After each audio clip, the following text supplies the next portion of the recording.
Hi Aquarius, welcome to your May 2022 astrological forecast. So, Jupiter is moving this month. It's moving into Aries, where you have Aries in your chart as your third house. Venus starts off the month here from the 2nd up until the 28th. Okay, then it moves into Taurus.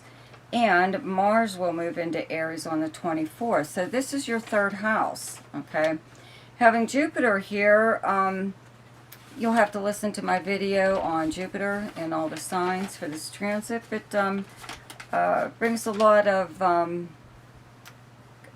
activity to your own area. You're more active in your own area. You're having more contact with your neighbors. This is also, third house is also the house of siblings and cousins and classmates. So you may find that you're spending a little bit more time with them also. And this is a travel and communication house and an internet house. So if you, first of all, if you don't already have a website or podcast or YouTube channel, you're more than likely going to do that now. You know, get that started when Jupiter moves here. This is the house of short distance travel, to like a tri-state area kind of thing, or a few hours away from home. So you may take a lot of little weekend trips or overnight trips or even day trips or something while Jupiter's here. And this could be, again, to do things even in your immediate area. You're doing a lot more, spending more time close by. Okay. As far as communications go, you could actually write something at this time that's, pretty big deal, or you could just take up creative writing. Maybe you have already done this in the past, especially in high school when, English class, they want you to do stuff like this. So maybe you have something to say, okay? And when Jupiter's here is when you'll begin some kind of the written word, or again something on YouTube, even something with videos or whatever, film possibly even. This is also as far as communications go, not just written but verbal too. So when Mars is here, and Venus especially, okay, Venus and Mars really won't be here only for 2 days, a few days together. Okay, Venus is moves on the 28th, okay, and then Mars only moves into Aries on the 24th. So there's about 4 days you have Venus and Mars together in Aries, in this house, in this third house. But it doesn't really matter, it's just, with Mars here, it's going to bring an awful lot of activity. You're going to do almost like when Mercury's here, doing an awful lot of running around in your own neighborhood, or a lot more contact with people that you see on a normal everyday basis. You could be rounding people up together for some reason or other, some kind of cause. It could have something to do with your neighborhood. But the month does start off with Mars in Pisces, still in your second house, okay, up until the 24th, and Jupiter is still here up until the 10th. Okay, so you still have, a lot of good fortune in finances. Your second house is earned income, where you have Pisces.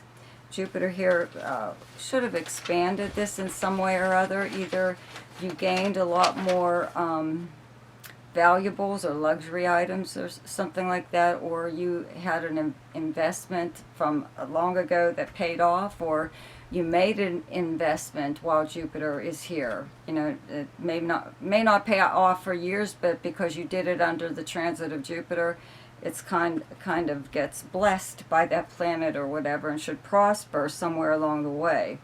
Same thing with Mars here, though. Also, at the same time, Jupiter and Mars, they're very, they're together. They sometimes bring about dumb luck.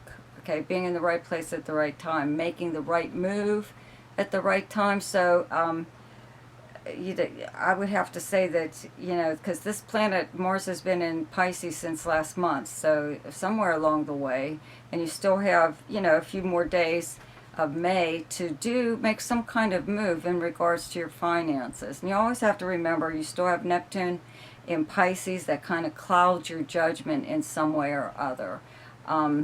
But then, again, though, too, you could actually use your psychic abilities, because that's what this Neptune kind of governs also, brings about your senses, a heightened awareness. So maybe you are making some kind of investment, okay? And that investment can be like a lottery ticket. It doesn't have to be stock or coins or anything like that.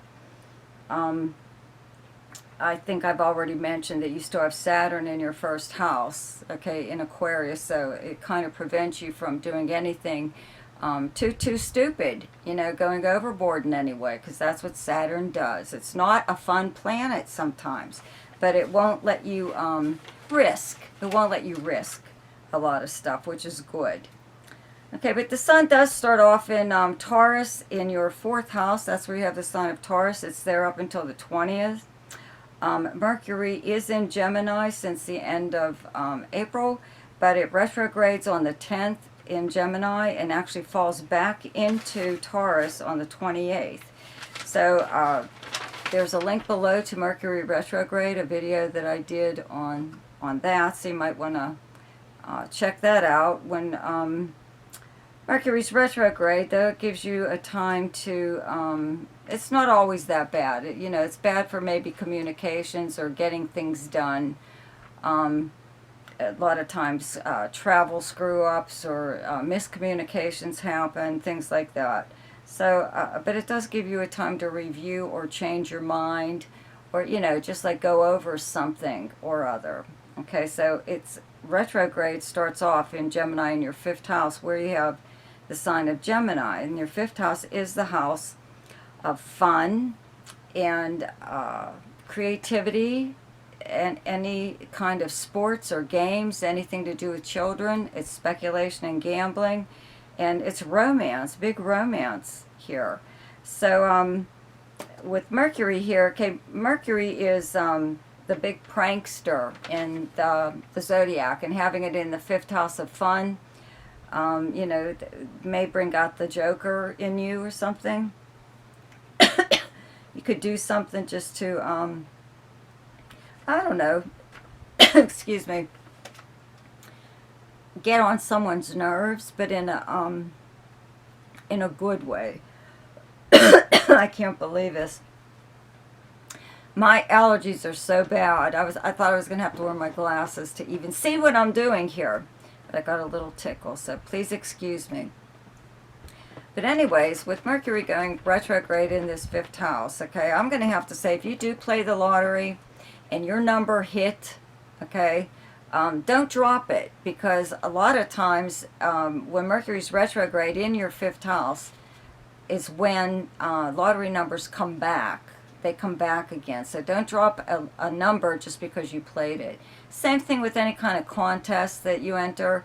If you've already entered and you didn't win, but it's like you had like this feeling about it. Go and enter it again if it's still an ongoing thing. Just keep it up. Don't drop things at this time. Also, if you were involved in any kind of creative project and you were stuck, you just had that blockage somewhere in your mind, you can't figure out what you want to do next. Sometimes when Mercury turns retrograde, it has you go off in a different direction or try something completely different. Okay, and as far as romance goes, this would be the time where you could have a little bit of a misunderstanding with someone that you're involved with romantically. They may not understand. Maybe they think you're sending out weird signals or you're picking up weird vibes from them, So it's a good idea to actually ask about stuff. Just don't assume anything, especially in something that important. You know what I mean? And as far as fun goes, okay, You may have had plans to actually do something, maybe go away for a short vacation, a weekend, just a few days or something like that, and you weren't able to do that.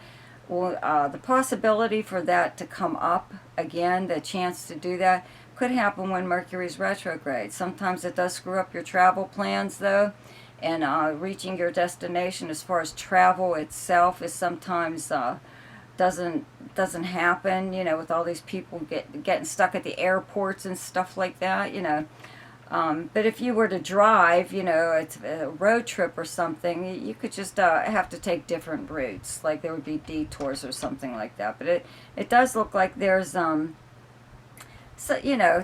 possibility for something that you wanted to do, not even just travel, something that you wanted to do that was fun. Okay, again, some form of entertainment. This is the place where, like, you go to the theaters, like the fifth house. Okay, the theater, film, movies, dance. You're dancing or something, or you're attending some kind of live sport. Okay, so the opportunity to do that could come back while this planet is retrograde. Okay, there's a new moon here in Gemini on the 30th, and that brings about a new everything, new possibilities in this area of your life. Okay, so new romance possibly coming into, new person. Also for, it could even have something to do with your children. If you have children, that they could be involved in like sports or something or whatever at school, or maybe they do dance or gymnastics or something like that. But, new moons are new beginnings, so something like that could occur, and your child, excuse me, makes you like very proud of them for whatever it is that they're doing. Okay, on the 16th, though, there is a full moon lunar eclipse in Scorpio in your 10th house where you have Scorpio. Okay, the 10th house is directly across from your 4th house of Taurus. So, your 10th house is your most public house. It's your outer persona, how the public views and speaks about you. It's how you're known by reputation, professionally and personally. So something could happen. Maybe, I doubt it though, but because it's a lunar eclipse, it does last a little longer, the effects, okay? Something could happen within your career or within your personal life that is broadcast, all over the place.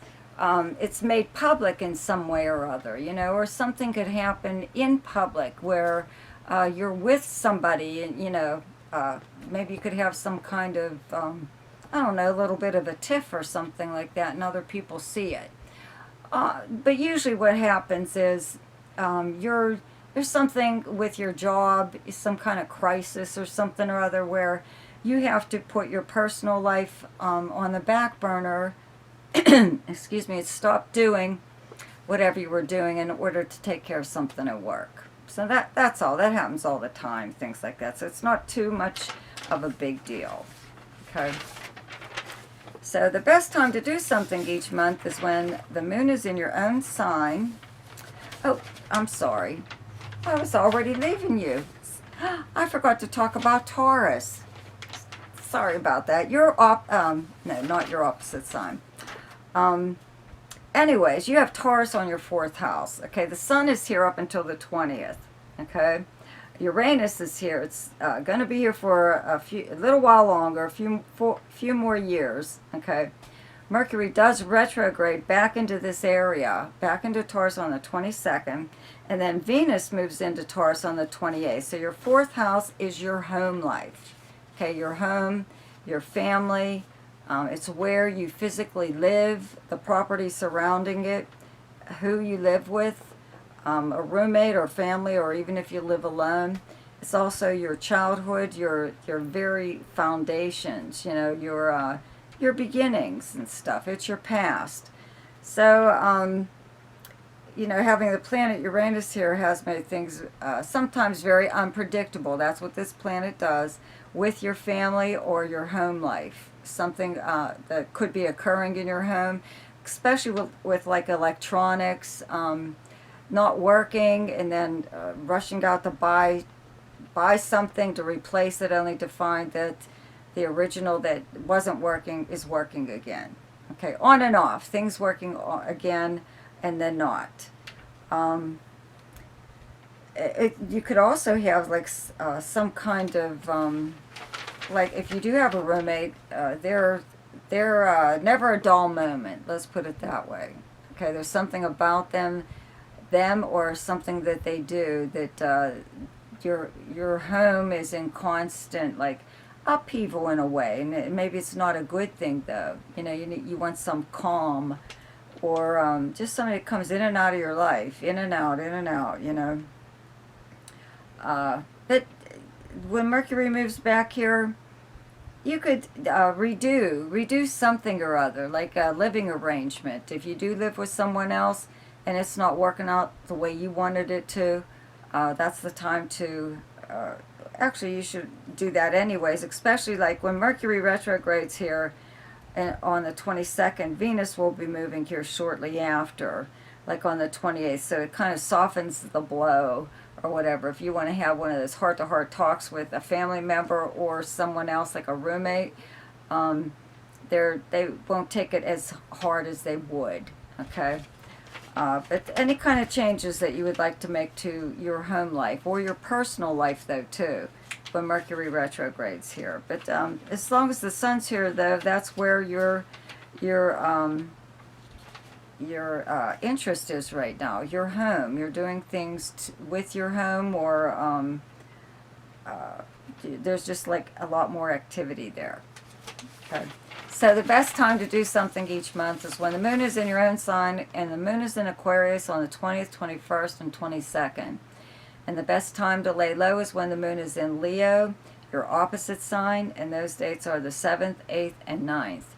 The best time for romance, recreation, creativity, fun, any kind of gambling or speculation, and anything to do with children is the 2nd, 3rd, 4th, 16th, 17th, 18th, 29th, 30th, and 31st.